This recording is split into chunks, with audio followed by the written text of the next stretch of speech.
네, 시청자 여러분 안녕하십니까? I'm 19. 네, 대전시정실록. 네, 이번 주 방송 시작하겠습니다. 네, 첫 번째 코너죠. 네, 아래옵니다입니다. 이번 주에는 중도일보 임효인 기자가 여러분들께 소식 아래입니다. 임효인 기자님 어서 오십시오. 네, 안녕하세요. 중도일보 임효인입니다. 네, 생방에서 녹화로 바뀌었어요. 좀 어때요, 분위기가? 좀 달라졌죠? 여기 스튜디오 배치가 좀 달라졌는데 앞에 반사판이 너무 자체 발광? 네. 사실 방금 피디님이 뭔가 피디님 화면이 너무 어둡다고 그러시는데 피디님 저랑 좀 다르죠? 네, 그래요. 네, 네, 발광 임효인 기자와 함께 네, 얼마나 오늘 방송에서 발광을 하는지 한번 들어보도록 하죠.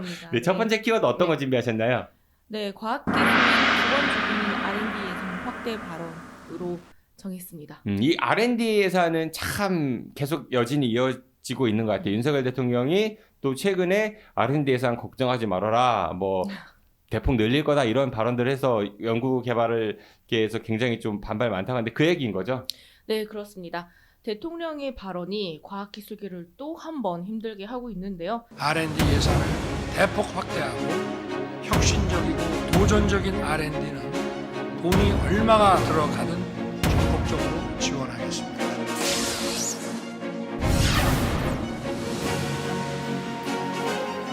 두 가지가 이해가 안 가는데 네. 첫 번째는 과학기술계 너무 요즘 뭐 예산이 없어서 어렵습니다 이런 얘기. 근데 그 본인이 줄인 거 아니에요? 일단 그거. 그다음 두 번째는 대폭 늘리겠다고 하는데 줄여놓고 늘리면 무슨 소용이냐는 거지. 그것 때문에 화나는 거 아니에요? 맞습니다.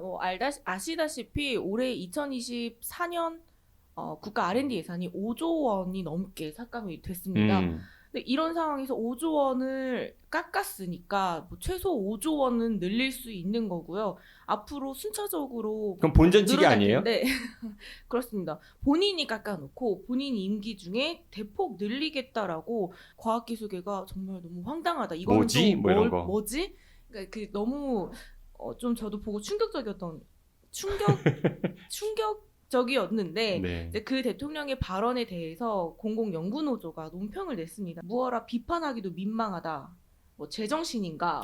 처분이가 없다. 제정신인가? 이런 식들에 되게 약간 자조적이고 감정적으로 이렇게 쓰는 내용들이 정말 이해할 수가 없는 상황이구나라는 그런 심정들이 좀 느껴졌습니다. 저는 또 하나 민망했던 게 이 국민의힘 그 이제 당협이라든지 아니면은 일부 정치인들이 그 R&D 예산 6천억 원 증액 이런 거 홍보하는 네. 현수막 내걸은 거예요. 네, 그거 그렇습니다. 참 그쵸, 너무한 거 아닌가?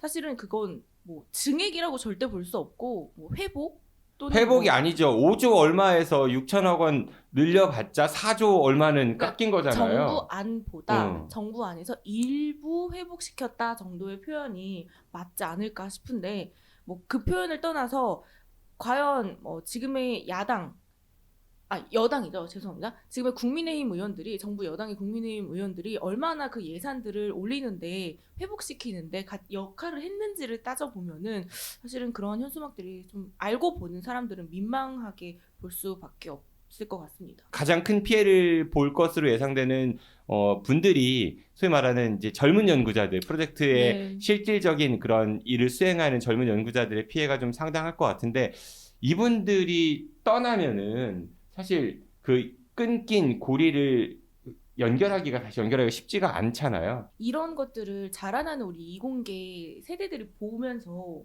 내가 대기업 말고 국가 공공기관 연구실 가거나 대학에서 연구를 하더라도 나도 결국에 저렇게 그냥 하루아침에 저런 카르텔 취급을 받으면서 내가 하던 연구를 지속적으로 할 수 없는 상황에 그냥 어느 날 놓일 수 있겠구나라는 그런 취급을 당했다고 좀 생각을 하는 것 같아요.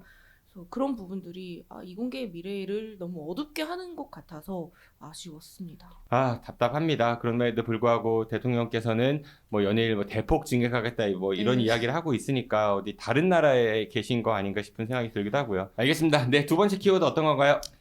네, 두 번째 키워드는 대전교도소 갈라치는 기류로 정했습니다. 이 대전교도소는 사실 예전부터 나왔던 얘기잖아요. 근데 네. 아직까지도 제대로 된 진전이 안 되고 있어요. 제가 좀 정리를 해보자면은 가장 마지막에 결정된 것이 현재 교도소를 이제 어디로 옮기는 거죠? 방동입니다. 방동으로 선거 방동. 옮기는데 이제 돈이 들어가니까 현재 네. 교도소 자리를 개발을 하고 그 돈으로 방동에 있는 교도소를 새로 짓겠다 이건 네, 거죠. 맞습니다. 네, 그런데 진전이 안 되고 있어요. 상황이 조금은 달라지는 거 아닌가 싶은 정도로 지역에서 이 대전교도소 이전 문제가 언급이 좀 그 이후로 많이 나오고 있습니다. 네. 일단은 총선을 지금 앞두고 있는 만큼 맞아 약간의 총선 때문에 언급되는 거 아니에요? 늘 그랬잖아. 뭐 그럴 수도 있죠. 지난번엔 그- 지방선거 때도 얘기 나왔고 대통령 선거 맞습니다. 때도 네. 얘기 나왔고 선거의 네. 계절이구나. 네, 선거 때라도 지역의 현안들이 해결이 될 수 있다면 이 선거에 바람을 타서라도 해결이 됐으면 좋겠는 게 제 개인적인 마음이긴 한데요. 아무튼 선거를 앞두고 있어서 이 문제에 대한 좀 관심이 커지는 것 같다라고 생각을 합니다. 근데 우선은 관련해서 조승래 의원이 관련된 법안을 발의를 했습니다. 교도소라는 그 물리적인 공간 자체가 국가기관이기 때문에 예비 타당성 조사를 하는데 지금 중간 점검 결과에서 사실 결과가 좋지 않게 나왔습니다. 근데 교도소라는 그 어떤 특성상 거기서 교도소에서 이익이 많이 발생하고 할 수는 없잖아요. 아무리 도안을 택지 개발을 해서 도시 개발을 한다고 하더라도 교도소라는 기관 특성상 이거는 이제 수익이 발생하기가 어려운 구조기 때문에 아예 이런 예타 대상으로 보지 말자라는 그런 내용의 법안을 개정안을 발의를 했습니다. 사실 이 중앙 정부가 책임져야 될 그런 시설물이라고 그렇죠. 네. 저는 생각을 하는데 그 개발 관련해서 얘기 나왔던 게 대전시하고 대전도시공사가 좀 수익성이 어려운 부분에 대한 개발을 너네들이 맡아라 뭐 이런 것 때문에 좀 네. 갈팡질팡하고 핑퐁이 있었잖아요.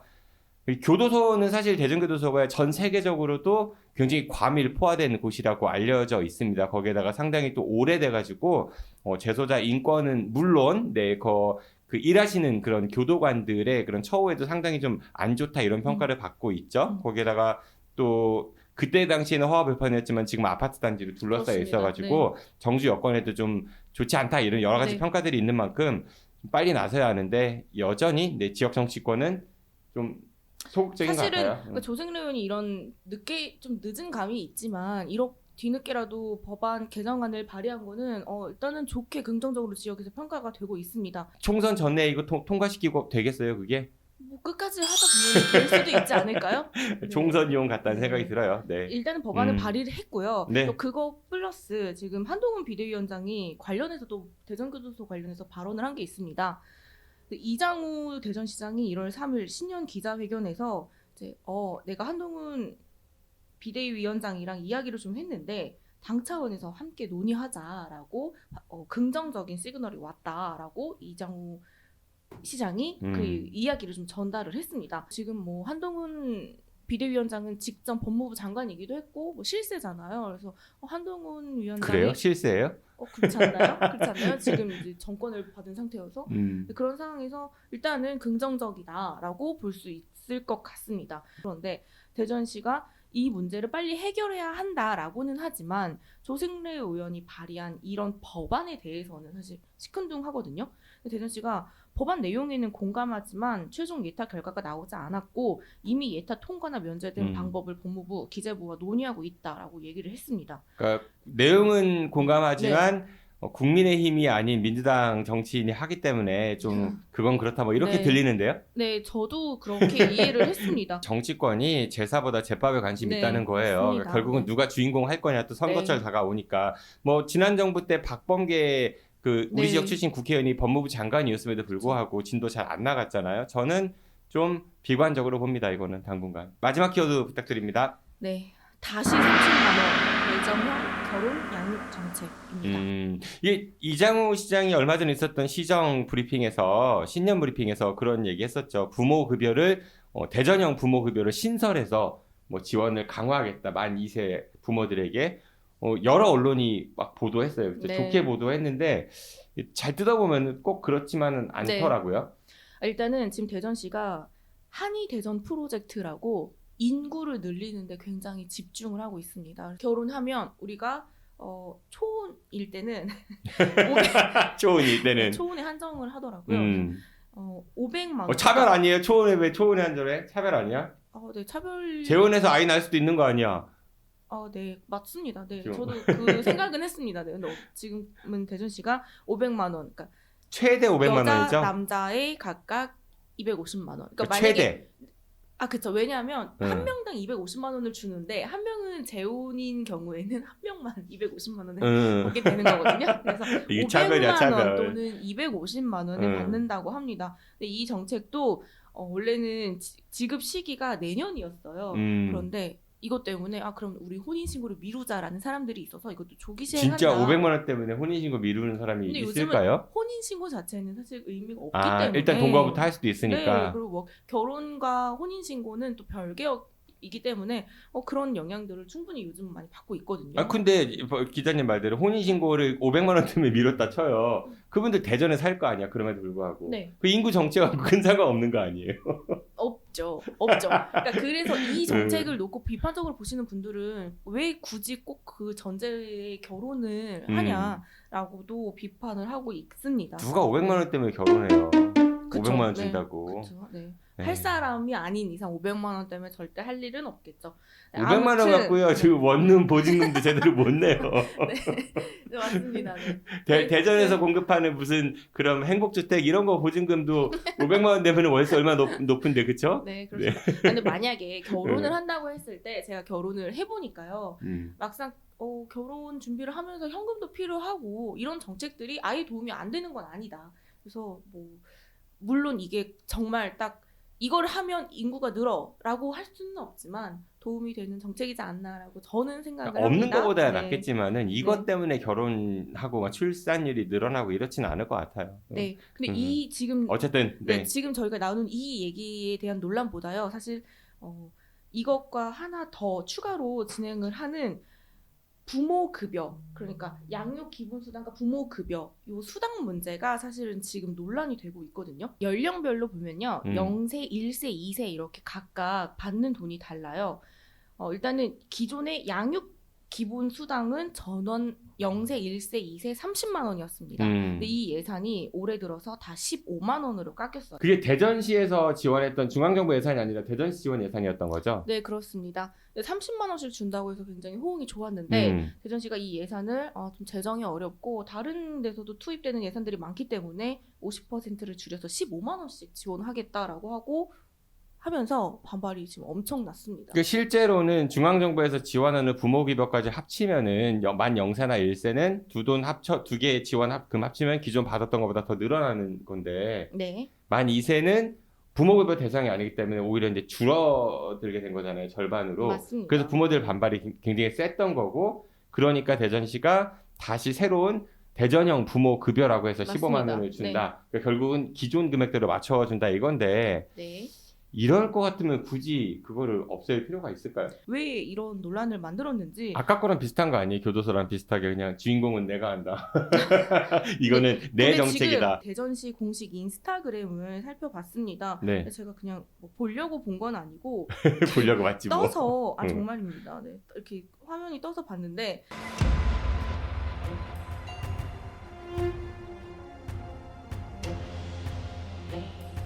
이런 댓글들이 많이 달렸습니다. 여론이 상당히 좀 안 좋습니다. 안 좋고 더군다나 대전시가 지난해 발표했던 대전시정 10대 뉴스에서 1위로 꼽았던 것이 대전이 유일하게 출산율이 증가했다. 네. 그리고 아이 키우기 좋은 도시다. 이거를 스스로 홍보했는데 거기에 찬물을 끼얹는 그런 정책이 아니었나 싶습니다. 네, 오늘 이명희 기자가 여러분들께 아는 소식은요. 네, 과학기술인들 2번 죽이는 R&D 예산 그 확대 관련된 그 윤석열 대통령의 발언, 그리고 대전교도소 이전 관련 이야기, 그리고 대전은 결혼 양육 정책 관련해서 왔다 갔다 혼선이 있었던 이야기 전해드렸습니다. 네, 중도일보 이명희 기자였습니다. 고맙습니다. 고맙습니다. You keep chasing stars, chasing stars. 네, I'm 시즌 19. 네, 대전 시정실록 이번 코너는요. 인류 교육도시입니다. 네, 인류 경제도시가 아니라 인류 교육도시거든요. 네, 인류 교육도시를 책임져 주실 네, 출연자 소개해드리죠. 전교조 대전지부 김현희 지부장 모십니다. 어서 오십시오. 네, 안녕하세요. 전교조 대전지부장 김현희입니다. 네, 인류 교육도시 마음에 드세요? 굉장히 마음에 안 들어요. 마음에 왜 안 이렇게 들어요? 되신 거예요? 인류 경제도시 그것도 굉장히 눈에 거슬리던데 음. 네, 일부러 이렇게 하실 거죠? 예, 저는 인류 경제도시를 대전시가 지금 표방하기 때문에 제가 이제 다른 방송 하는 데에서는 인류 민생도시라는 코너가 있고요. 인류 교육도시. 이게 패러디예요. 그렇죠. 패러디라고 생각했어요. 예, 패러디로서 이해하시면 될 것 같고 네. 예, 김현희 지부장과 함께 대전의 교육에 대해서 좀 이야기를 나눌 겁니다. 이명 기자 옆에 계속 나와 계시고요. 네. 네, 지부장님 안녕하세요. 네. 자체 안녕하세요. 발광. 새해 복 많이 받으세요. 새해 복 많이 받으세요. 네. 첫 번째는 어떤 거 가지고 오셨어요? 네, 올해부터 학교폭력 사항 처리가 달라지거든요. 현장에서도 지금 관심이 되게 많고 일반 학부모님들도 되게 관심을 가지실 것 같아서 이 주제에 가져왔습니다. 학교에서 이제 폭력 사건이 일어나면 학폭위를 여냐 마냐부터 해서 그 위에 어떻게 해야 되냐, 누가 담당해야 하냐, 그로 인해서 교사들의 그런 업무 과중과 스트레스도 상당히 심하고 뭐 여러 가지 문제들이 있었습니다. 네네. 올해는 어떻게 달라진다는 거예요? 네, 일단 가장 중요한 게 3월부터는 이렇게 학폭 사안이 발생을 했을 때 교사가 아니라 학폭 전담 조사관이 사안 조사를 하게 되는 거예요. 학폭 전담 조사관이라고 하면은 교사가 아니면 누가 하는 거예요? 네, 그래서 퇴직 교원이나 퇴직 경찰분들이세요. 네, 이분들을 위촉직 형태로 고용을 하는 거고 전국적으로 한 2,700여 명 정도인데 전국 이 지역마다 전국 교육 지원청들이 있잖아요. 교육 지원청이 177개 정도 있는데 여기에 교육 지원청마다 15명씩 배치를 한다는 거죠. 그래서 지금까지는 학폭 사안이 발생하면은 이 사안 조사를 교사들이 했잖아요. 근데 네. 이분들이 이제는 전담 조사관이 조사를 하고 학교에서는 이 조사 결과를 바탕으로 해서 학교 자체적으로 해결을 할지 말지 이거를 결정을 하는 거예요. 그래서 학교에서 해결이 되면 좋고 안 되면은 이것을 지원청의 학교 폭력 제로 센터라는 거에다가 이제 거기서 넘기는 거죠. 그래서 거기서 검토를 하고 학교폭력심의위원회에 심의를 요청하는 거예요. 학교장이 그럼 이 사안을 그냥 우리 학교에서 자체적으로 해결할 수 있습니다라고 결정하든지 아니면 학교에서 못하겠으니 교육지원청에서 해주세요라고 보내든지 네네네. 교육지원청으로 보내면 학교폭력심의위원회가 열려서 거기에 처리한다 네네. 이런 거죠. 네, 그리고 또 하나 중요하게 바뀌는 게 있는데 그 학교 전담 경찰관 그 SPO 들어보셨죠? SP 네, 뭘 것 같으세요? 스쿨 폴리스. 맞아요. 네, 맞아요. 스쿨 폴리스 오피서인데 네. 이제 오피서 SPO. 네, 네. 네. 그래서 SPO인데 이들의 역할도 확대를 하고 지금 이 SPO가 전국에 1,000여 명 정도 계세요. 근데 이분들을 한 10% 그래서 105명 정도를 증원을 하고 이분들에게 좀 더 많은 역할을 부여하겠다. 이게 이제 두 가지 골자인 거예요. 네. 이 학교 그 SPO라는 분들은 그럼 학교마다 있는 거예요? 아니에요. 이분들이 평균적으로 한 10개 이상의 학교를 담당하고 계시거든요. 그러니까 이분들도 역시 어떤 사고가 발생했을 때 출동하는 건가요? 그러니까 학교 이렇게 담당을 하고 계시긴 한데 보통 사고가 발생했을 때 출동을 하시거나 아니면 학교 현장에서는 사실 이제 1년에 한 번 예방 교육할 때 오셔서 예방 교육해주는 그런 정도로 생각을 하고 있어요. 현직 경찰관이에요? 네, 현직 경찰들이에요. 이분들을 증원하는 거예요. 이분들이 일반 경찰이면서 동시에 이 업무까지 하게 된다고 하면 업무가 상당히 과중할 것 같은데요? 네, 맞아요. 경찰 쪽에서 나온 보고서를 봐도 이 SPO들은 지금 이 학교 폭력 담당하는 업무가 굉장히 과중하다고 호소를 하고 계세요. 이 업무만 하는 게 아니니까. 근데 정작 또 학교에서는 이 한 명이 10몇 개 학교를 담당하고 있다 보니까 이분들이 정작 뭐 필요할 때 연락이 안 되기도 하고 이렇게 계속 이제 소통을 할 수가 없잖아요. 그러다 보니까 이분들이 뭘 하는지를 잘 모르겠다라고 하면서 SPO 분들은 업무가 과중하다고 호소하고 계시고 현장에서는 정작 실효성을 못 느끼니까 양쪽 다 약간은 이제 불만족 상태인 거죠. 거기다가 한쪽 학교에서 사고가 나서 가 있는 상태에서 다른 학교 사고 나면은 그쵸. 이것도 해결하기 좀 쉽지 않은 붕 떠버리는 거고. 맞아요. 그래서 경찰 쪽에서는 좀 불만이 많다고 들었어요. 네. 지금 SPO가 학교 현장에서도 그 기능에 대한 어떤 그 부족함을 호소하고 있고 SPO 경찰관 맡은 경찰관 분들도 업무 과중을 호소하고 있으니까 이 학교에서 내가 뭘 전담을 하는 학교에서 어떤 사고가 났을 때 또 그 SPO도 자유롭지 못하거든요. 그래서 그런 것들이 되게 부담이 크고 이번에 학교폭력 사안 처리가 바뀌면서 학교 전담 조사관이 생겼잖아요. 근데 이 조사관을 또 이 SPO가 지원을 해준 역할까지 하거든요. 그러니까 정말 이분들은 너무 힘들 거다. 현장에서 학교 폭력 문제 관련해서 가장 많이 말씀을 하셨던 부분이 학교 폭력 예방법을 대폭 개정을 해야 된다. 거의 폐지 수준으로 대폭 개정을 해야 된다는 말씀을 많이 하셨어요. 이 학교 폭력 예방법이 만들어진 게 2004년도거든요. 20년이 된 거예요. 그리고 개정을 한 28회 정도 했어요. 그래서 진짜 완전히 이게 지금 시대에 안 맞고 좀 비현실적이라는 말씀들을 많이 하시는데 가장 큰 문제가 이 학교 폭력 예방법에서 정의하는 그 학폭의 정의가 우리나라가 정의하는 학폭의 정의가 세계에서 가장 넓어요. 그러니까 피해 주체가 학생이기만 하면 어느 시간 어느 장소에서 일이 벌어졌어도 그게 다 학폭 신고가 되는 거예요. 학교 아니 아니어도 그렇죠. 학교 아니어도 뭐 놀이터에서 학원에서 해도 그래도? 심지어 외국에서 했어도 그리고 그냥 뭐 때리거나 뭐 욕하거나 이 정도가 아니라 그냥 흘겨보고 이거 학교 폭력이다라고 하면 학교 폭력이 되는 거예요. 나 상처받았어. 네, 나 상처받았어 하면 그게 학교 폭력이 되는 거죠. 근데 실제로 그런 일이 많이 발생하고 그 뭐 더 글로리에서 막 봤을 때 그 문동은이 당했던 그런 수준의 학폭은 사실 요새는 많이 일어나진 않죠. 어딘가에서는 일어나고 있고 해결을 해야 되지만 그런데 이렇게 가해자랑 피해자가 분명히 구별되고 이런 것들이 사실 요새는 많이 줄어들었단 말이에요. 그런데 이 모든 것을 다 학폭으로 정의를 해버리니까 학교에서는 이게 굉장히 비현실적이다. 학폭법을 먼저 개정해라라는 요구가 가장 높았어요. 그래서 이거를 안 건드리고 여러 가지를 사실 이제 뭐 전담 조사관 생기고 SPO 증언하면은 기본적으로는 그 방향성은 맞다고 보거든요. 그 동의하죠. 이제 학교 현장의 어려움을 인식해줬구나 하고 큰 틀을 먼저 바꿔야지 이렇게. 그런데 그 중간 땜질식인 하나하나, 거죠. 지금 이 상태면은 땜질식이고 현장에서 과연 실효성이 있을까? 의구심이 좀 있죠. 알겠습니다. 이 학교 폭력 관련해서는 현장의 목소리가 많은 만큼 교육당국 또 뭐 국회의원들 이제 총선 곧 다가오니까요. 전교조도 이런 거 좀 정책 질의해서 후보들에게 전달하는 거 해보면 좋겠네요. 계획 있으세요? 네, 그렇죠. 하고 있습니다. 예, 그 나중에 결과 나오면 좀 어떤 후보가 뭐 긍정이다, 부정이다 이런 얘기 좀 전해주시면은 네네. 방송에 소개해드리면 좋을 것 같습니다. 네네. 네, 학교 폭력이 올해 3월부터 좀 처리가 일단은요, 조사관이 새로 온다는 거 여러분 기억해 두시고요. 네, 이런 문제들이 있다고 하네요. 두 번째는 어떤 거 갖고 오셨나요? 네, 일단 키워드를 AI가 교육을 구원할 수 있을까 이렇게 잡았습니다. 인공지능 네. 시대입니다. 네, 챗 GPT로 촉발된 인공지능. 그 챗 GPT로 숙제 내는 학생들 진짜 있어요? 그럼요. 네, 그럼요. 있어요? 무조건 있죠. 어떻게 알아요, 그거? 그렇게 학생들이 말하기도 하고 어른들도 많이 이용하잖아요. 학생들은 더 많이 이용한다고 봐요. 저는 이용 안 합니다. 잘하고 계십니다. 그 이면 기자님이 AI 그 챗 GPT 이런 거 이용해서 기사 딸 때 뭐 참고하거나 써요? 아니 좀 부끄럽게도 아직 그 GPT를 써본 적이 없어요. 써본 적이 없어서 사실 저도 이번에 논문 쓰면서 중간에 막힐 때 챗 GPT 한번 넣어봤어요. 근데 또 쓸 수가 없겠더라고요. 그냥 뭐 일반적인 거 몇 개는 할 수 있을지 몰라도 아직 대체제로는 좀 한계가 있을 것 같은데, 근데 AI가 교육을 구원할 수 있을까? 무슨 얘기예요? 그러니까 정부가 작년 2월에 디지털 교육 혁신 방안을 내놨잖아요. 그런데 이제 그 혁신 방안을 그것만 훑어보면은 정말 이런 구원자가 따로 없는 거예요. AI만 있으면 교육 환경이 획기적으로 변화되고 학생은 정말 학습을 너무나 막 즐거워해서 내일 또 학교에 오고 싶어하고 이런 식으로 혁신 방안을 써놓은 거예요. 그래서 와, 근데 이렇게까지? 이거 좀 망상이 아닌가 이런 생각이 들어서 디지털 기반 교육 혁신 방안이 뭐길래 그 정부가 그렇게 막 자랑하고 학생들이 그렇다고 하는 거예요? 네, 일단 기본 골자는 학생은 자기주도적 학습자예요.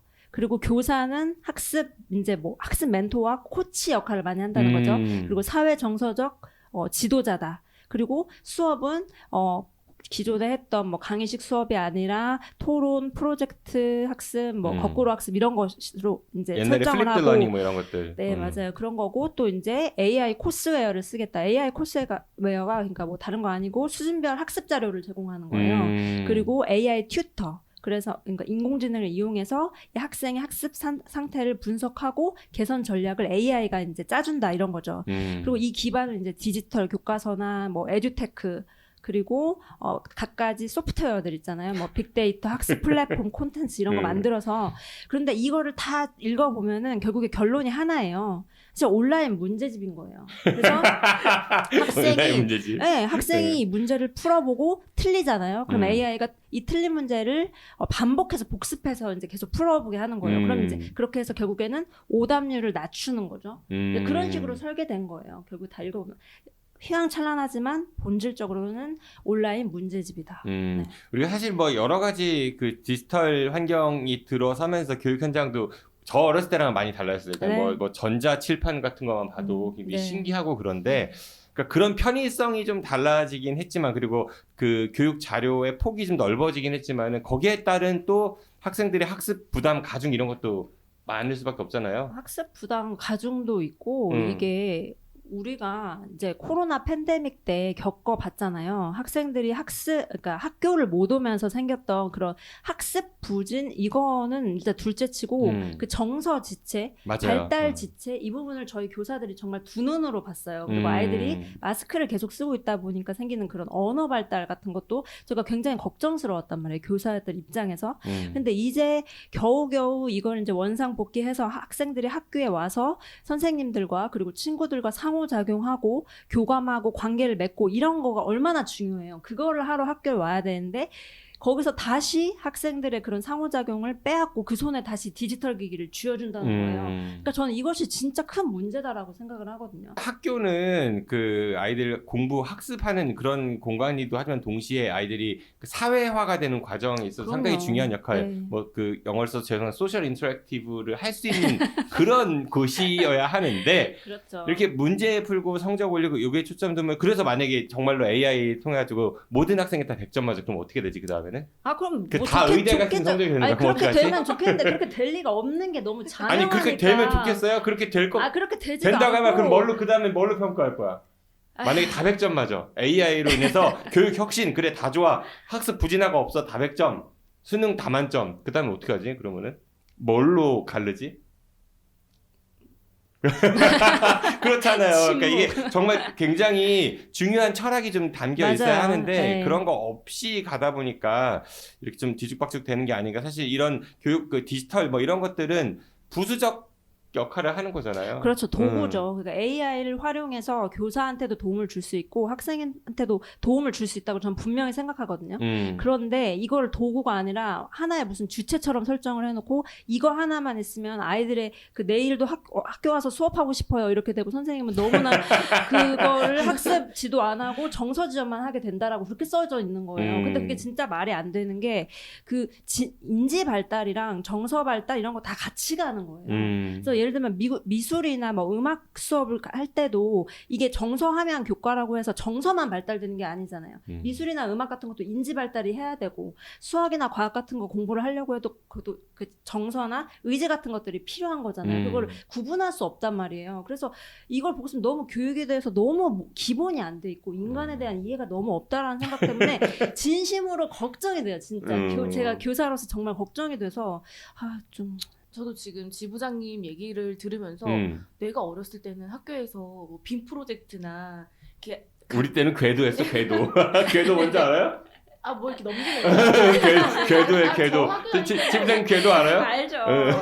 저도 있기는 했었는데 뭐 컴퓨터실에 가서 어떤 정보화 수업을 하고 이런 것들이 하나의 도구였던 거였지 그게 주는 아니었거든요. 만약에 그게 정말 주가 된다면 그럴 리도 없겠지만 주가 된다면 우리가 맨날 대전시 교육감이 맨날 얘기하는 게 인성교육이거든요. 그렇게 됐을 때 과연 근데 저는 인성교육이 나쁘다고 생각하지 않아요. 교육감은 AI를 뽑으면 되겠네.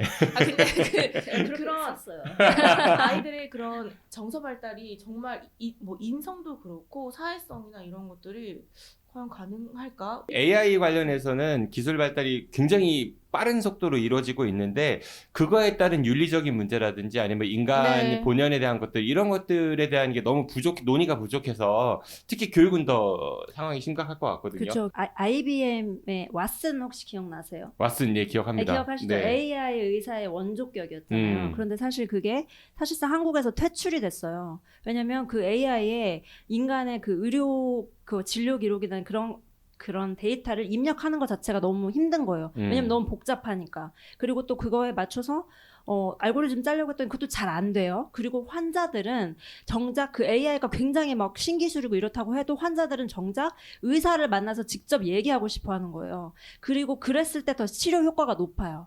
그러니까 결국엔 그게 퇴출이 되었단 말이에요. 그러니까 이 신체 부분만 가지고도 AI를 적용하려고 했는데 그 정도로 장벽이 있었는데 AI가 교육에서 어떤 역할을 할 수 있고 어떤 효과성을 가지는지 과학적 검증을 제발 먼저 거치고 그 다음에 정책을 실행해야지 아이들이 무슨 기니피그도 아닌데 이렇게 실험적인 이런 네. 실험적인 걸 먼저 학교에서 한다는 거는 교육은 어느 정도는 좀 보수적일 필요도 있잖아요. 아이들을 대하는 거기 때문에 그래서 굉장히 우려스럽습니다. 네, AI 이런 기술이 결국은 인간의 대체제가 아닌 인간이 도움을 받을 수 있는 그런 보조적인 수단에 머물러야 하는데 지금 자꾸 대체제로 가는 것 같아서 좀 걱정이 됩니다.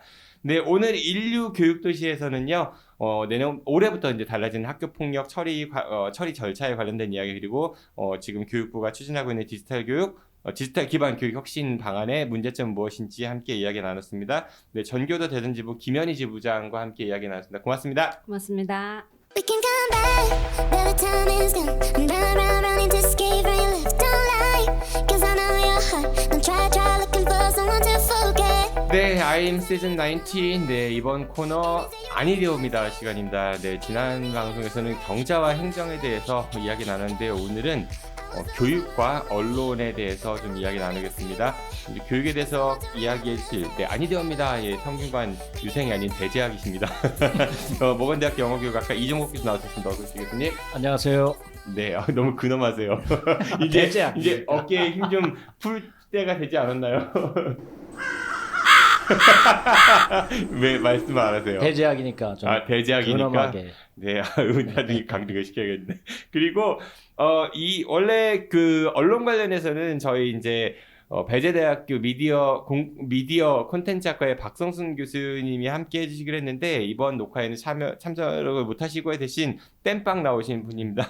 대전 충남 민주언론 시민연합 김상기 운영위원 나오셨습니다. 어서 오십시오. 네, 선배 김상기입니다. 반갑습니다. 네, 벼슬이 없어요. 네, 벼슬이 예, 그렇죠. 유생. 이분은 유생이라고 유생은 공부를 해야 하는데 공부를 얼마큼 했는지 좀 이따 들어보도록 하고요. 네네. 네, 먼저 교육 얘기 좀 해보죠. 이 아니되옵니다는 아니되옵니다. 이것만큼 아니되옵니다. 이런 컨셉이에요. 네, 네. 예, 교수님 교육 관련해서 어떤 게 아니되옵니까? 네. 네, 우리 윤석열 대통령이 취임하고 나서 교육의 커다란 변화 중에 하나가 고등교육에 있어서 그 라이즈와 글로컬 대학을 꼽을 수 있는데요. 이게 과연 어떻게 갈 것인지 그리고 또 우리가 어떻게 대비해야 될지 한번 생각해 보도록 하겠습니다. 네, 일단 라이즈 사업부터 얘기를 해보죠. 라이즈 사업이 이제 지역에 뭐시기다 뭐 이렇게 해서 라이즈 RISE 이거 약자인 거잖아요. 네, RISE 즉 Regional Innovation System and Education이라고 돼 있어요. 네. In Education 그랬으면 뭐 그래도 좀 좋았을 것 같은데 and Education 그래가지고 지역 혁신과 교육이 뭐 그 대등하다는 건지 잘 이해가 안 되는데 아무튼 지역 혁신을 통한 대학 교육의 경쟁력 강화 또 대학 교육을 통해서 지역을 혁신한다. 이걸 뭐 서로 함께 서로 상생하자 그런 뜻으로 개발한 것 같은데 그 지자체와 지역 대학이 상생하는 그런 정책이다. 네, 뭐 이런 그렇죠. 거잖아요. 주도권을 정부에서 쥐지 않고 정부는 돈만 줄 테니까 지방자치단체가 대학을 움켜쥐고 알아서 하라는 겁니다. 그러니까 고등교육의 큰 책무는 그래도 국가가 가지고 있어야 되는데 이것을 지방 정부에게 떠넘기는 그런 결과를 가져온 것이죠. 두 가지 생각이 저는 드네요. 첫 번째는 그럼 지자체에서 과연 그 대학교육 지원 관련된 업무를 할 수 있는 공무원들이 있을까? 그동안 안 했었는데. 그건 행정적인 서포트하는 정도고 대학 교육을 뭐 큰 틀에서 이런 그 뭐랄까 계획을 짜고 이것을 이끌어 나갈 만한 그런 식견을 가진 그 공무원은 없다고 봐야죠. 거기다 또 하나 드는 의문점이 지자체장들은 선거 통해서 선출되는 거잖아요. 그렇죠. 그럼 지역대학이 지자체 그 장 눈치를 볼 수밖에 없지 않을까. 그 당연한 우려인데요. 전국의 지방자치단체를 크게 14개 시도로 보고 이제 수도권을 뺀 나머지 지방을 그런데 그 14개 시도 지방자치단체장은 지금으로 말하면은 여야의 그 각각 선수들이 그 지역에 따라서 다르게 분포되어 있고 또 그게 수시로 4년마다 바뀌는데 바뀔 때마다 정치적 견해가 다르고 또 그 중앙 당의 노선이나 지침이 다르고 그래서 이게 지속적인 그런 교육을 향한 그 초석을 놓기보다는 뭔가 이렇게 시작하려고 했다가 또 바뀌고 시작하다가 바뀌고 이럴 가능성이 많다. 그리고 이게 이제 14개가 전부 다 서로 다른 색깔을 가지고 있다면 이게 교육이 한 방향으로 가겠습니까? 14개 방향으로 각기 다른 방향으로 간다면 이것도 커다란 문제죠.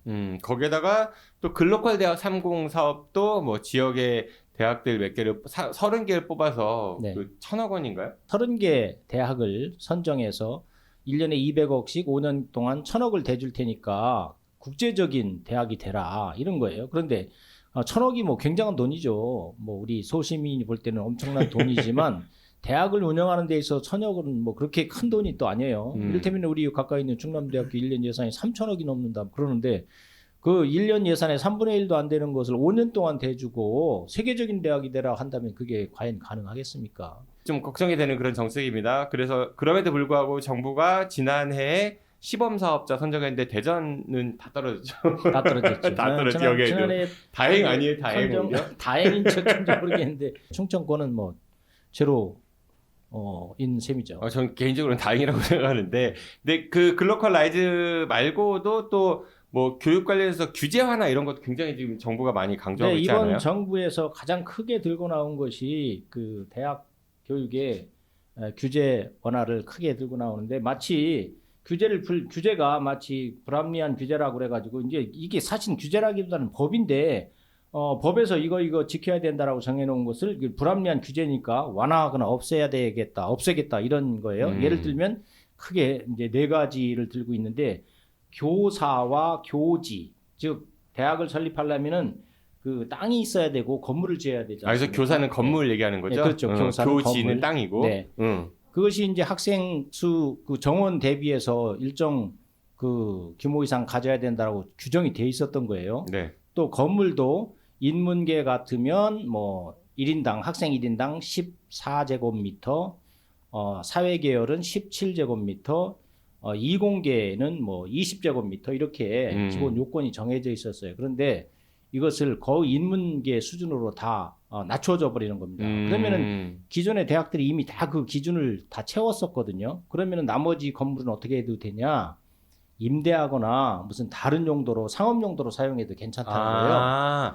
그러니까 기존의 그 이공계나 뭐 사회 계열은 줄일 수 있으니까 네. 그 남는 거 가지고 장사할 수 있다. 그렇죠. 예를 들면 뭐 기계공학과다 그러면 많은 실험 실습실이 필요할 텐데 그거 뭐 대폭 줄여도 되는 거니까 줄여서 다른 기업에 임대하거나 무슨 뭐 이렇게 해서 수익을 올릴 수 있도록 허용해 주는 거예요. 또 땅도 그 편제 정원 그 입학 정원 대비해서 몇 평, 뭐 평이 아니라 몇 제곱미터 이렇게 정해져 있었는데 이것을 그 건물이 필요한 만큼의 용적률, 건폐율만 지켰으면 나머지는 안 가지고 있어도 된다. 팔아먹어도 된다. 쉽게 말해서. 대학이 교육기관이기 때문에 일정 정도의 그 시설 요건을 갖추기 위해서 이렇게 정해놓은 건데 그거를 그렇죠.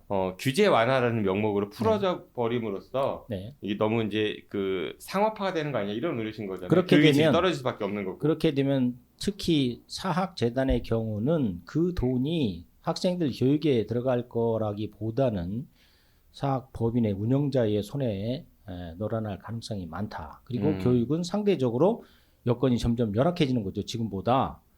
그런 문제가 있고 그다음에 또 다른 규제로서는 이제 뭐 그 교원 있잖아요. 교원도 25명당 1명 즉 학생 수 25명당 1명씩 교원이 필요하다고 규정이 돼 있어요. 네. 그런데 거기에 이제 유예 조건이 5분의 1 정도는 겸임이나 초빙 교원으로 채워도 좋다. 이렇게 돼 있었습니다. 약 20%죠. 그런데 이것을 3분의 1까지 더 확장해도 좋겠다. 뭐 이렇게 해준 거예요. 전임 교수 숫자가 그만큼 없어도 된다는 거죠. 그러면 이게 좀 여러분들 혼동하시지 않아야 될 게 물론 겸임이나 초빙 교수님들도 훌륭하신 분들이 많이 계십니다. 그렇죠. 근데 이분들은 정규직이 아니기 때문에 학교에 머무는 시간이 적을 수밖에 없고 그러다 보면 학생들에게 접촉할 수 있는 시간이나 이런 교육 서비스가 떨어질 수밖에 없다. 이런 현실적인 거잖아요. 네, 규제 완화의 가장 큰 병폐이고 이것은 이면에는 사학재단들이 끊임없이 주장해 왔던 것들이고 사학재단의 운영을 용이하게 해주기 위한 그런 포석으로 보이고 심지어는 이제 사학재단이 폐교하거나 문을 닫게 되면 지금은 그 사학재단에 들어있는 모든 재산은 공공재이기 때문에 단 1원도 운영자나 설립자가 가져갈 수 없도록 돼 있는 겁니다. 근데 이것을 일부 환수할 수 있도록, 즉 설립자나 운영자가 일부 챙겨갈 수 있도록 허용하는 법을 만들겠다는 거예요. 근데 이걸 여권에서만 하는 게 아니라 심지어는 야당에서도 이런 비슷한 법안을 내는 의원들이 있고, 그래서 조만간 이것은 어떤 형태로든 사학법인들이 좀 이득을 챙기고 나머지 돈을 국가에 헌납하는 식으로 학교를 폐교할 때 아주 자연스럽게 챙겨나갈 수 있게 이런 문을 열어주는 그런 움직임이 보이고 있다. 그런데 돌이켜보면 아시겠지만 옛날에 뭐 30년, 40년 전에 대학 세울 때 그렇게 많은 돈을 세운 게 아니에요. 그 동안에 이제 엄청난 규모로 이 대학들이 커졌는데 재산도 많아지고, 세금 지원받아서 그렇게 된 거잖아요. 규모가 커진 결국에는 것들은. 정부 지원받고 학생들 등록금 받아서 키운 거거든요. 그들이 지속적인 어떤 투자를 했던 게 아니고, 물론 그분들이 투자한 거에 대한 그 고귀한 그 정신은 존중돼야 되지만, 그것은 그분들이 돈 벌려고 그 대학을 세웠던 게 아니라면 이것은 좀 지나친 입법이 아닌가, 굉장히 큰 우려를 가지고 있습니다. 기존 정치권에서 보면은 뭐 사학재단 자녀분들이 정치하시는 분들도 꽤 많이 있잖아요. 그러니까 그런 것들이 저는 카르텔 아닌가. 맞습니다. 생각이 여야를 듭니다. 막론하고 여야를 막론하고 사학재단과 관련이 있는 현직 의원들이 굉장히 많죠. 사학재단 카르텔, 뭐 종교계 카르텔, 뭐 이런 것들 정치권에 상당히 많은데 여야를 불문하고 교육이 어떤 방향으로 가야 될지 좀 정치권이 다시 한번 생각해 보면 좋겠습니다. 네, 이종복 교수님께서는 라이즈 대학, 글로컬 대학 30사업, 그리고 이 정부의 이제 규제 완화, 사학에 대한 규제 완화 정책이 아니되옵니다를 이제 말씀을 주셨습니다. 네, 언론계는 어떤 게 아니됩니까? 네. 디트뉴스 24 관련 내용들을 가지고 왔는데요. 우선은 디트뉴스 24가 낯설은 분도 계실 거예요. 왜냐하면 우리 방송 볼 정도면 다 알 거예요. 아, 그럴까요? 네. 그래도 짧게. 네. 짧게 말씀드리면 인터넷 언론사입니다. 예. 그 종이 신문이나 방송이 아닌 인터넷에서 볼 수 있는 언론사인데요. 이 2001년에 한국언론문화연구원에서 만들어서요. 2003년에 이제 법인과 분리된 주식회사 디트뉴스 24입니다. 근데 2018년 타이어뱅크 김정규 회장이 지분 전체를 인수했고요. 또 이로 인해서 많은 문제들이 지금 불거지고 있고, 또 어떤 문제에 대한 대응책 이런 것들 얘기하고 있습니다. 네, 디트뉴스 24에서는 상당히 많은 일이 최근에 네. 있었습니다. 그 중에 가장 저는 심각하게 보는 거는 이 사주, 그러니까 대주주가요.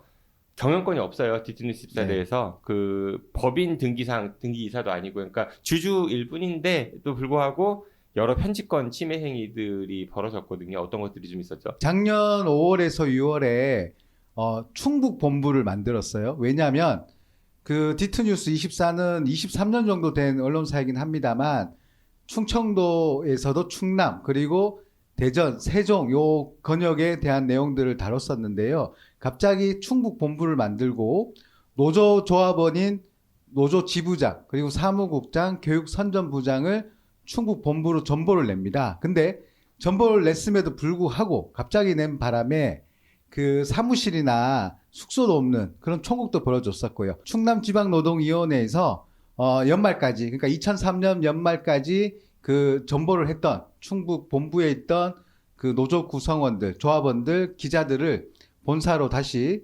불러들이겠다, 이런 협의가 있었습니다. 하해 조서를 만들었었는데요. 그럼에도 불구하고 어떤 일이 벌어지냐면요. 김재준 기자를 해고를 합니다. 그리고 나서 또 해고를 취소를 해요. 어떤 일들이 벌어졌는가를 보니까 김재준 기자 같은 경우에 2023년 1월에 이장우 시장에 관련된 칼럼을 씁니다. 근데 그 칼럼에 이장우 시장을 비판하는 것들이 있었나 봅니다. 그러니까 김정규 회장이 전 직원들을 불러 모아서 이런 얘기를 해요. 이장우 시장 혼자만의 문제가 아니라 이 사람에게만 이런 비판을 하는 것은 문제가 있다. 해고 지시까지 내립니다. 또 이후에 충북본부로 보냈던 김재준 기자, 그리고 다른 노조 간부에 있어서도 세종 그리고 도서출판부로 전보를 보내는데 도서 출판부 같은 경우는 있지가 않았어요. 말이 너무 충북 길어요, 본부처럼. 지금. 네. 따라가기가 되게 어려울 것 같아요. 제가 네네. 좀 정리를 좀 해드릴게요. 네. 그러니까 디트는 얘기가 많았어요. 디트니스 24에 정말 여러 가지 일들이 있었고요. 그 문제 촉발은 뭐냐면은 지금 우리 김상기 운영위원께서 말씀하신 김재중 기자라는 분이 이제 이장훈 시장에 대해 이 불편할 만한 기사를 이제 쓰니까 그러니까 대주주가 굉장히 그걸 뭐라고 하면서 이제 해고 그 구두로 이제 해고 이야기가 나오고 막 이랬었어요. 그러니까 구성원들이 반발이 있었죠. 그래서 이분이 정치 파트에서 경제로 이제 강제 전보가 됐는데 그런 다음에 또 김태흠 충남도지사에 대한 비판 기사는 이제 사주 그 대주주에서 지시에 삭제된기도 했고 또 대주주가 지금 현재 80억 원대 탈세 혐의로 재판을 받고 있거든요. 항소심 진행 중인데 본인 관련 기사도 삭제가 되고 뭐 이런 일들이 벌어지니까 디트뉴스 기자들이 노조를 만들었어요. 편집권 침해하지 말아라 이런 취지로. 그러니까 바로 이제 노조 주축 사람들을 충북본부 없었던 충북 취재본부로 만들어서 보냈고 그런 과정들이 한 번 있었고 그러다가 김재중 기자가 결국은 해고 통보를 받았는데 그리고 이제 반발이 있으니까 회장이 이제 사무실 불러가지고 어떤 얘기를 했죠. 네, 이게 좀 더 이해하기 쉬우시죠? 이번에도 김정규 회장이 전 직원을 불러요. 그래서 한 얘기가 뭐냐면 부른다고 가. 근데 왜 대주주가 부른다고 가? 사장도 아닌데. 난 그게 이해가 안 가요 사실. 근데 주주가 부른다고 안 가잖아요. 그분이 경영권 있는 것도 아닌데. 근데 어쨌든 부르니까 간 거죠. 네. 갔어요. 네. 갔으니까 이런 문제가 또 불거진 네. 겁니다. 어떤 얘기를 하냐면 이런 얘기를 해요. 일단 디트뉴스에 있었던 이야기들을 발설하지 마라. 발설했을 경우 민영상 책임을 묻겠다. 그리고 기자 그리고 노조 조합원들에게 서명을 하라고 했고 서명을 안 하겠다는 그 조합원들이 있으니까 노조 지부장에게 그 내용을 읽으라고 얘기를 했고요. 그러니까 또 이랬대요. 하나는 일어나서 앞으로 나가세요. 한번 그 읽어보세요. 낭독하세요. 그 굉장히 굴욕적이지 않아요? 그렇죠. 애기도 그거 절대 아니고. 하면 안 되는 거죠. 이거는 망신주기거든요. 또 더 큰 문제는 그거 안 하니까 직장 네. 폐쇄하겠다. 뭐 이런 얘기도 했다고 하더라고요. 더 큰 문제가 있습니다. 더 큰 문제는 이장훈 시장은 좋은 사람이다. 그리고 어떤 문제가 있으면 방어까지 해줘라. 이런 이야기도 했다고 하고요. 또 본인 이야기도 합니다. 본인은 출세한 사람인데 따르지 않느냐. 내 말을 따라야 된다. 이런 이야기까지 했다라는데요. 개인적으로는 그래요. 김정규 회장이 이제 타이어뱅크를 운영하면서 사실 굉장히 작은 회사로 시작해서 자수성가한 사람이잖아요. 그리고 본인 자부심이 클 거예요. 그리고 이제 기업하시는 분들이 여러 경영 철학이 있겠지만 그거는 저는 어느 정도 이해가 되고 또 존중할 수 있다고 봐요. 다만 김정규 회장이 언론사라는 특성을 잘 이해를 못하는 것 같아요. 언론사는 공적 기능을 수행하는 곳이잖아요. 돈을 벌기 위한 기관이 아니라는데 이분이 좀 그런 식으로 생각하고 있지 않을까라는 거 하나. 근데 그거에 따른 지금 김상기 의원이 말씀하신 여러 가지 뭐 반인권, 반 언론, 반 노동 이런 이제 발언들과 행위들이 쏟아진 게 아닌가 싶고 더 화가 나는 거는 디트니스가 지금 이제 공동대표로 두 분이 계신데 그 중에 한 분이 기자 출신이거든요.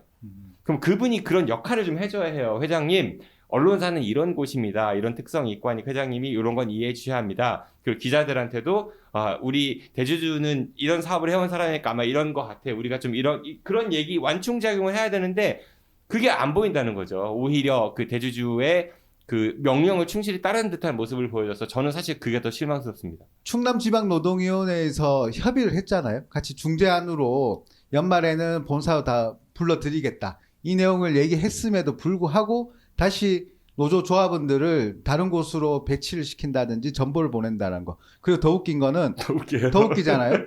기자인데 도서 출판부를 또 만들어서 거리로 전보를 보냈다. 그러면 기사를 쓰지 말라는 거와 똑같은 거죠. 이런 언론사가 책 만들 수도 아니죠. 있죠. 네. 책을 어떤 걸 만들지를 보면 되겠습니다. 그런데 또 저는 화가 하나 더 나는 거는 이거는 사실 이 디트뉴스 24만의 문제가 아니라 그 언론의 공공성 훼손이라는 큰 가치가 있다고 저는 보거든요. 그럼 지역 언론들이 이거에 대해서 좀 한 목소리를 내주면 좋겠는데 실제 취재한 언론이 많지가 않아요. 네. 몇 군데 되지 않아가지고 언론이 사실 언론 이야기 나올 때 잘 안 다루는 그 환경도 저는 마음에 들지 않고 특히 이렇게 중대한 사안이 벌어졌음에도 불구하고 지역의 유력 언론들이 애써 침묵하고 있는 거에 대해서 좀 여러분들 언론인의 자존심을 지켜달라는 말씀을 꼭 드리고 싶습니다. 얘기를 들어보니까 그 사주란 분이 사주인지 뭐 대주주인지 한 분이 언론사를 인수한 이유를 알 것 같긴 한데 언론에 대한 본질을 정말 너무 모르는 것 같고 두 번째 또 다른 걸 모르고 있는 사실이 있는데 노동조합에 대한 본질을 너무 네. 모르고 있는 거예요. 이게 지금 지방노동위원회에서 무슨 합의 같은 걸 해서 그 약속을 했다는 건데 그거 안 지키면 형사처벌 받는다는 사실을 간과하고 있는 것 같은데 제가 한번 정중하게 말씀드립니다. 그러시다가 큰 집 가시면 조심하세요.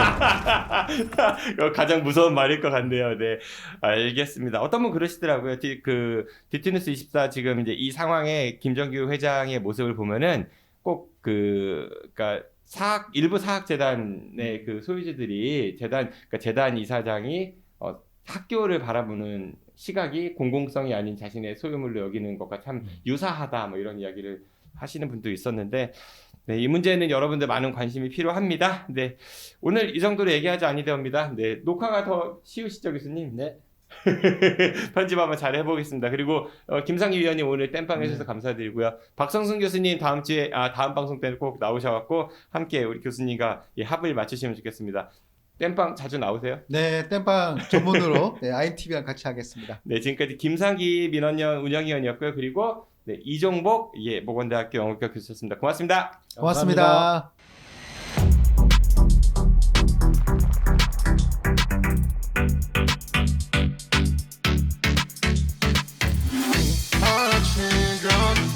네, 이번 시간은 다가오는 총선에 출마를 준비하는 분들과 함께 얘기하는 장원급제 시간입니다. 장원급제를 할지 아니면 낙방할지는 모르겠는데 오늘은 이분 모셨습니다. 대전 유성구 갑 선거구에 출마를 준비하고 계시는 저희 방송 고정 출연자시기도 합니다. 귀향가 계신 오광영 전 대전광시 의원 모셨습니다. 어서 오십시오. 안녕하세요. 네, 오늘은 전 의원의 아니라 예비 후보? 예, 유성갑 예비 후보입니다. 네, 유성갑 예비 후보 오광영 예비 후보 오셨고요. 그리고 네, 개편에서 살아남았습니다. 고봉민 변호사 오셨습니다. 어서 오십시오. 안녕하십니까. 고봉민입니다. 이제 좀 할만해진다는데 끝난다고 해가지고 얼마나 늘었는지 좀 보겠습니다. 열심히 해보겠습니다. 네. 네, 그래요. 오광영 예비 후보 오늘 모시고 이런저런 얘기 좀 나눠볼 건데 우선은 오광영이라는 사람에 대해서 잘 모르시는 분들도 많이 계실 수 있을 것 같습니다. 네, 물론 대전시의회 의원을 지냈지만은 워낙 지방의 의원들이 존재감이 없다 보니까 이분 어떤 삶을 살아보셨는지 우리 고 변호사님이 좀 소개해 주실까요? 네, 그 경력이 너무 많으셔가지고 간략하게 말씀을 드릴 것 같은데 일단은 전 대전시의 의원이시고요. 그리고 원내대표 더불어민주당 원내대표도 지냈고요. 그리고 이재명 후보의 대전 경선본부 경선 상황에서 상황실장과 총괄 부본부장도 지내셨습니다. 그렇게 대전시당에 있는 그 활동을 많이 하셨고요.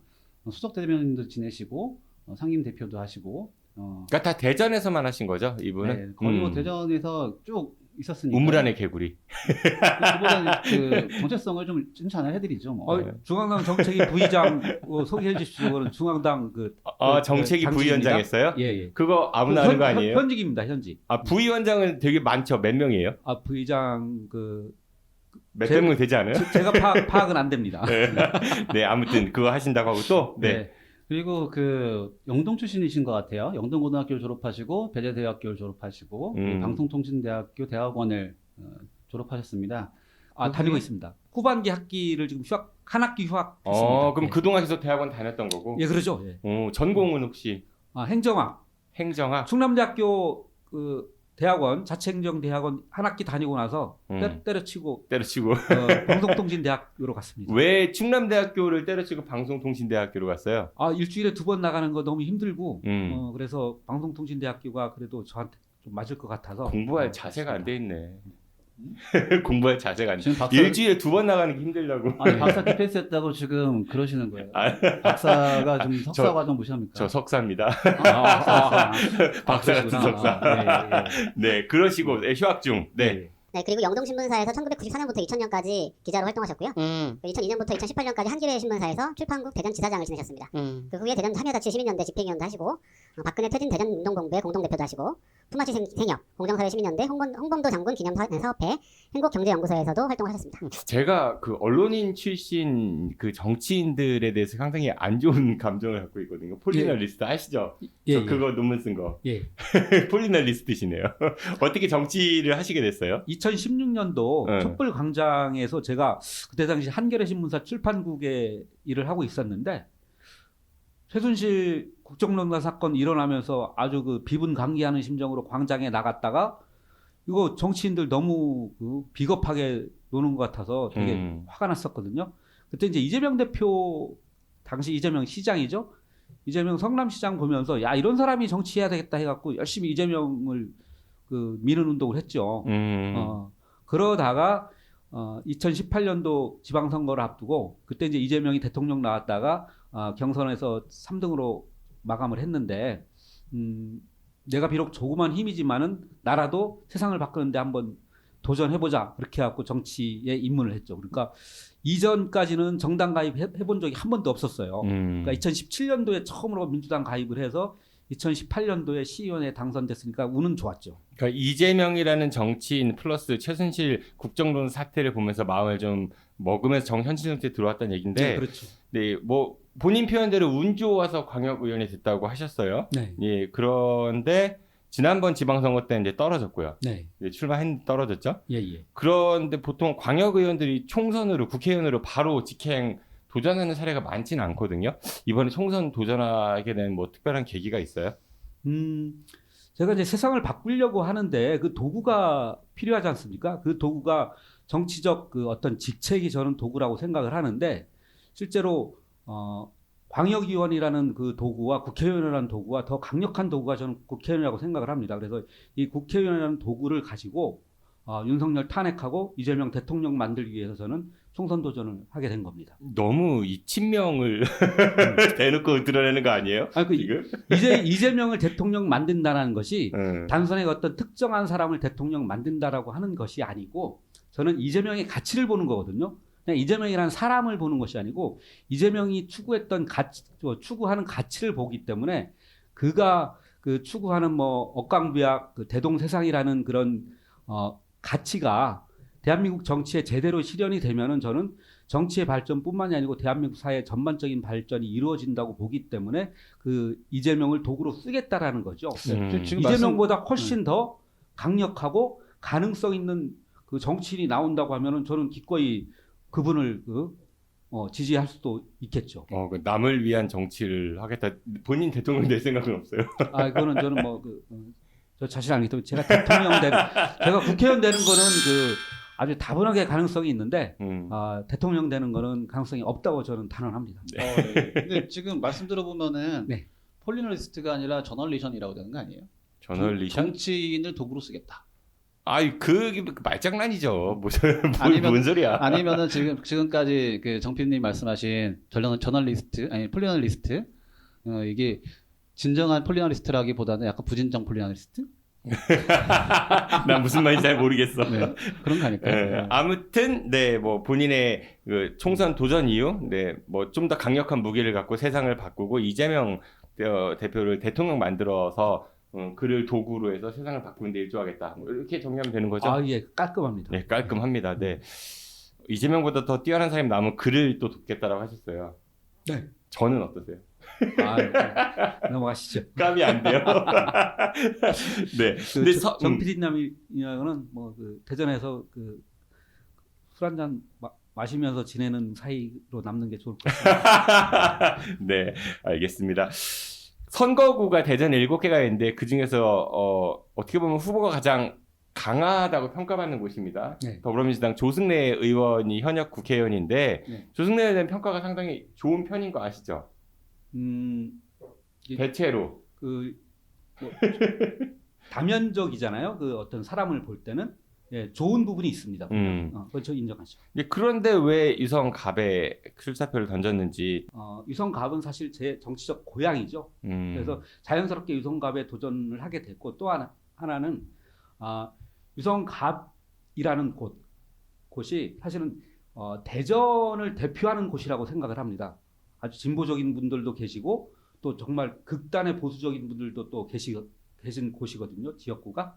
그래서 이곳에서 제대로 저의 가치를 갖다가 검증받고 싶고 또 재선의원이라고 하는 분이 계시잖아요. 조승래 의원. 계시기 때문에 그분이랑 도전해서 실현하는 것도 정치적으로 대단히 의미 있는 일이라고 생각해서 유성각으로 결정을 했죠. 알겠습니다.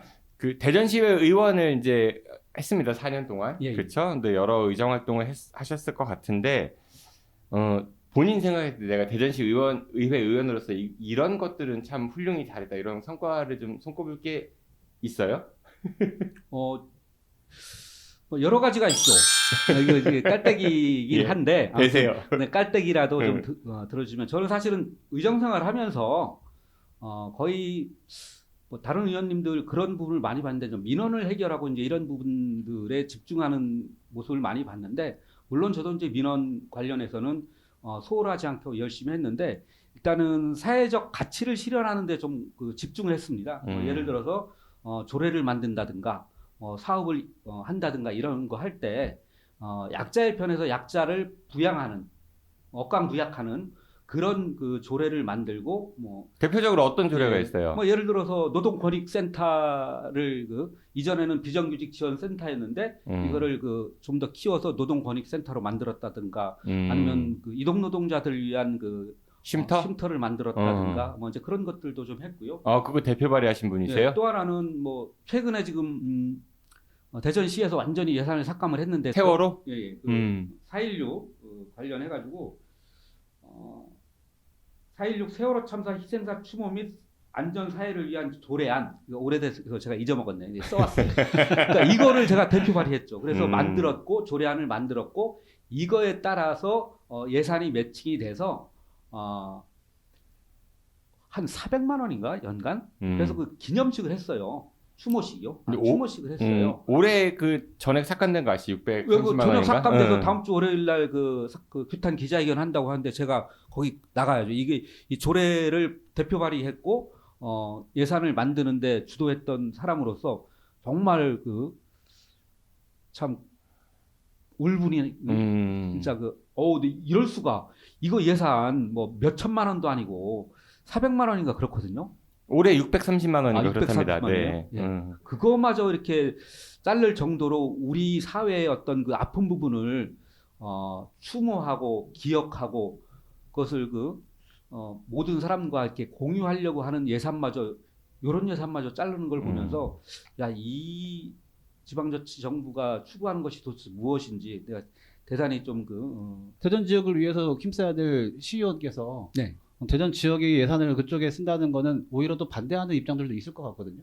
그래서 그거에 대해서는 오히려 표가 떨어지지 않을까. 근데 사실 세월호 문제는 어느 특정 지역의 문제가 아니라 우리 전국적으로 많은 분들이 그 아픔을 좀 공감했고 그리고 그런 참사 배가 가라앉는데 정부가 제대로 된 대처를 취하지 않았다라는 거. 그러니까 아이들이 바닷속으로 들어가는 걸 TV로 볼 수밖에 없는 그 상황에 모두 많이 아픔을 공감했잖아요. 그래서 좀 다른 차원의 문제인 거 아닌가 저는 그런 생각이 드네요. 디펜스인가요? 네. 디펜스가 아니라 저는 그렇게 생각한다고. 네. 제가 할 말을 정 PD님이 대신 해주셨습니다. 고맙습니다. 네, 뭐 그래서 제가 혹시 출마한다면 대선을 꿈꾼다면 도와줄 용의는. 그럼요. 지금 벌써부터 그런 얘기들이 있어요. 네. 벌써부터 폴리너리스트 길을 가시는 건가요?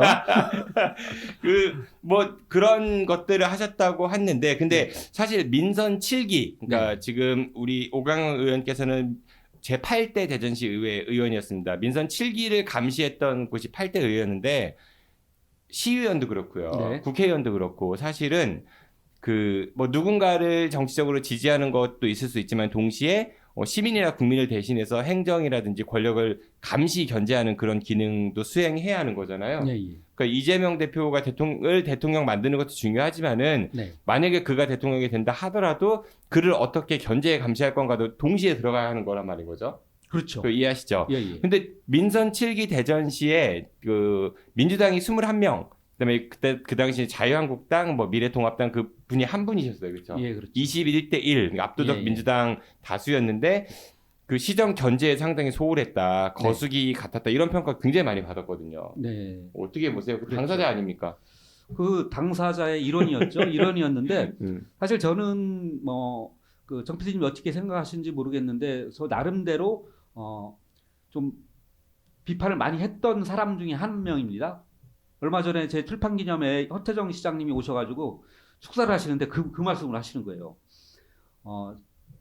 당신이 시장 할 때 가장 그 비판을 많이 했던 의원이 정기현 아니에요? 오광영 의원이다. 근데 정기현 아니에요? 정기현? 오광영 의원은 정말 논리를 가지고 정말 그런 식으로 비판을 했다고 이제 이야기를 하는데 사실 그러려고 노력을 했습니다. 근데 실제 어떻게 보면 같은 당이라서 비판의 강도가 제가 하려고 하는 그 강도만큼 세게 하지는 못했던 부분도 있었죠. 그건 뭐 인정합니다. 그건.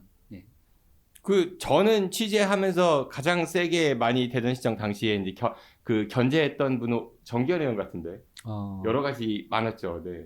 심지어는 다른 지역에서 뛰고 있는 예비 후보라서 노 코멘트 하겠습니다. 알겠습니다. 일단은 지역구 국회의원이기 때문에 지역의 이익을 먼저 대변해야 되지 않나 그 생각을 하고 있어요. 근데 지금 이제 이력 중에 화려한 이력 중에서 박근혜 퇴진 그 대전운동본부나 이재명 후보 대선본부 뭐 이런 쪽은 중앙정치 쪽에 많이 연관이 있는 걸로 보이거든요. 그리고 아까 말씀하실 때 이제 세월호라든지 이런 부분도 전국적인 이슈란 말이죠. 그래서 지역에 집중할 수 있는 정책과 관련된 계획이나 목표가 있다면 어떤 게 있는지 그 말씀을 한번 들어봤으면 합니다. 예. 제 이력 중에서 거기 아까 이제 그 변호사님이 소개를 안 했는데 시의원 4년 하면서 대전시장 을지로위원장을 4년을 했습니다. 보통 이게 이제 임기가 2년짜리인데 전반기 2년 하고 나서 후반기에 시당위원장 맡으신 국회의원께서 적임자다 당신이. 그래서 인원을 더하래 4년 동안 했어요. 그래서 대전 지역에 있는 약자들과 함께하는 노력을 정말 많이 했거든요. 그래서 그런 부분들을 갖다가 저는 뭐 지역을 갖다가 제가 괴리돼서 뭐 중앙 활동을 하거나 이제 이러진 않았다고 생각을 하고요. 향후에 국회의원이 돼도 저는 그건 기본이라고 생각하는데 지역구를 기반으로 한 국회의원이면은 지역에 있는 뭐 SOC라든가 혹은 지역의 시민들을 통합하는 거라든가 지역의 시민들의 실질적인 효능감을 위해서 노력하는 이런 거는 기본으로 해야 된다고 생각을 하거든요. 그래서 뭐 예산을 따오는 거라든가 이거는 국회의원이 막 이거 잘했습니다 그러는데 저는 이거 기본으로 해야 되는 일이라고 생각을 해요. 근데 길거리에다가 이렇게 뭐 현수막 걸지 않습니까? 뭐 행안부 특교 얼마 가져왔다. 사실 그거 별로 자랑할 거 못된다고 본인 만약에 생각해요. 당선되면 그런 거 안 걸 거예요? 네, 안 걸 겁니다. 네, 한번 지켜보도록 하죠. 그런데 이제 대전을 보면은 대전의 정치력이 다른 지역에 비해서 좀 약하다라는 평가가 상당히 많습니다. 특히 영남, 호남하고 비교해 봤을 때 충청권, 특히 대전은 다선 의원도 많음에도 불구하고 너무 정치력이 약하다 이런 얘기 많은데 왜 그런 얘기를 듣는다고 보세요? 의원 후보께서는? 저는 두 가지 측면을 보는데요. 하나는 이제 지역적 특성이 분명히 있습니다. 우리나라 정치가 사실은 양당 구조로 돼 있고 그 양당을 대표하는 곳이 영남과 호남이지 않습니까? 그러다 보니까 자기의 뿌리인 곳에 대한 어떤 지역적 안배 이런 것들이 정치가 그대로 하는데 그 속에서 충청이 소외받는 부분이 있는 것이 분명히 있고요. 근데 그 속에서 충청 지역 의원들이 나름대로 좀 단합하고 이래서 충청의 이익을 위해서 싸울 때는 좀 세게 해야 되는데 그런 부분에 있어서는 좀 제대로 못하는 것 같아요. 이거 왜 못하는 것 같아요? 그거는 뭐 여야의 문제뿐만이 아니고 같은 당에 있는 분들도 사실은 가치적 지향 이런 거보다는 사실은 자기가 어떤 의원을 하는 데 있어서 되고 안 되고 이런 것이 좀 주요한 문제로 작용을 하다 보니까 응집력이 별로 없어요. 이번에 왜 선거구 늘리는 거 7개에서 8개로 늘려야 된다 이런 이야기가 한동안 나왔잖아요. 그러면 사실 지역에 있는 국회의원들이 자기 이해관계를 다 벗어나 갖고 이거는 지역을 한석을 늘리기 위해서 예를 들어서 의석 한석 늘리는 과정에서 자기의 밭 중에서 정말 알곡이 나오는 그런 밭 떼어줄 각오를 하고 희생해야 되는데 그런 부분에 있어서 제대로 좀 못하는 것 같아요. 이제 그러다 보니까 지역적 이익을 대변하는데 대단히 느슨하고 영남이나 호남보다는 훨씬 더 느슨하고 많이 뺏기고 이제 이렇게 하다 보니까 많은 욕을 먹고 있는 것이 현재 상황이라고 생각을 합니다. 저는 쭉 보면은 우리 지역의 다선 의원들, 뭐 국회의장도 2명 최근에 2명 배출했고요. 그렇죠? 뭐 장관도 있었고 여러 분들이 계셨는데 그분들이 뭐 중요한 자리 갈 때마다 뭐 대전의 정치적 위상에 올라갔다 이런 이야기도 하지만 결국은 지역이 그분들의 그 정치적 위상을 올리는데 역할을 한 거지 그분들이 과연 지역을 위해서 그런 역할을 했을까라고 봤을 때 좋은 점수 주기 힘들다 이런 생각이 들거든요. 적극 공감합니다. 그래서 뭐 예를 들어서 표를 얻으려고 그러는데 내가 그 다음에 이번에 되면 국회의장 되겠다. 이거를 공약으로 내세우는 거는 저는 사실 어떻게 보면은 이상민 의원 저격하는 거예요?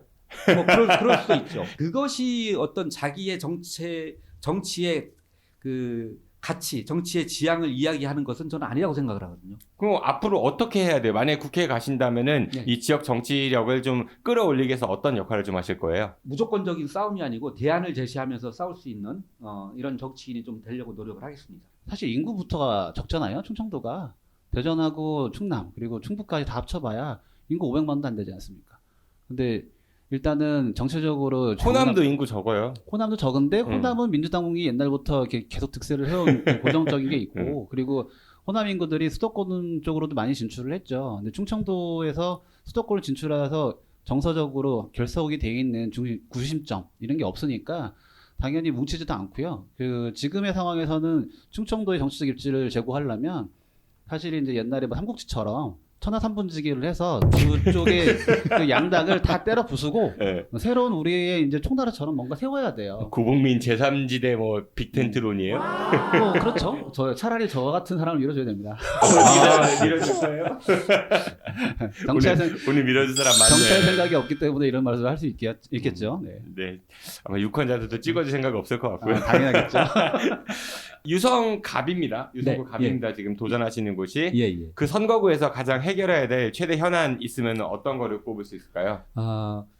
국회의원 나오신 분들이 기본적으로 하는 얘기가 이제 SOC 얘기를 많이 해요. 사실 저 필요하다고 생각을 해요. 뭐 예를 들어서 대전 같은 우리 유성갑 같은 경우에는 교도소를 이전하고 그곳에 서남부 원래 계획했던 서남부 타운 요거를 개발을 제대로 하는 것이 필요하다고 생각을 하는데 저는 그것과 마찬가지로 더 그 신경을 써야 되는 것이 주민들의 생활을 갖다 편리하게 하는 여러 가지 것들이 필요합니다. 특히 이제 교통의 편이라든가 이런 것들 그리고 유성 나름대로의 색깔이 많이 잃어가고 있거든요. 사실 유성 같은 경우에는 대전에서 행복 만족도 전국적으로 높고 이제 이러거든요. 근데 그럼에도 불구하고 이런 부분들이 정체되는 부분들이 있고 그러니까 실제로 살기 좋게 하기 위해서 공동체를 복원을 한다든가 뭐 예전에 보면은 뭐 허태정 시장 시절에 보면은 좀 잘했던 것들이 뭐 로컬 푸드 사업이라든가 그 신선한 먹거리를 공급하는 거라든가 이런 것들 많이 정부가 했거든요. 굉장히 싫어하잖아요. 네. 그래서 이제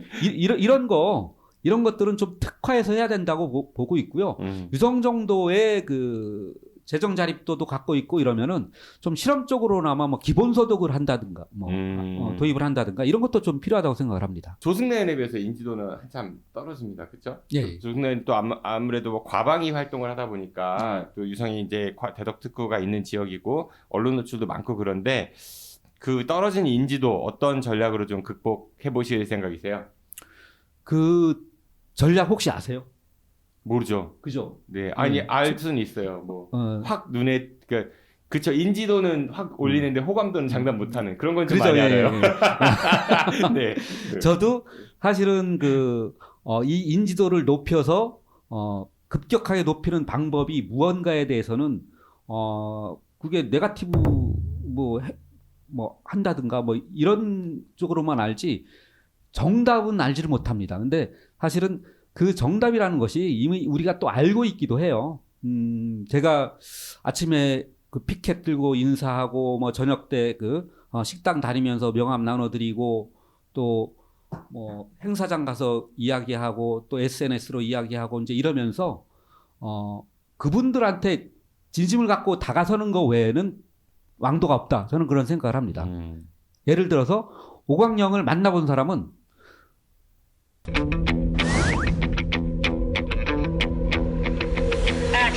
거의 없지만은 한 번 거의 없지만 아니 그 전체 네. 유권자 15만 중에 한 한 번 만나본 사람은 지지 안 하는 사람이 없다.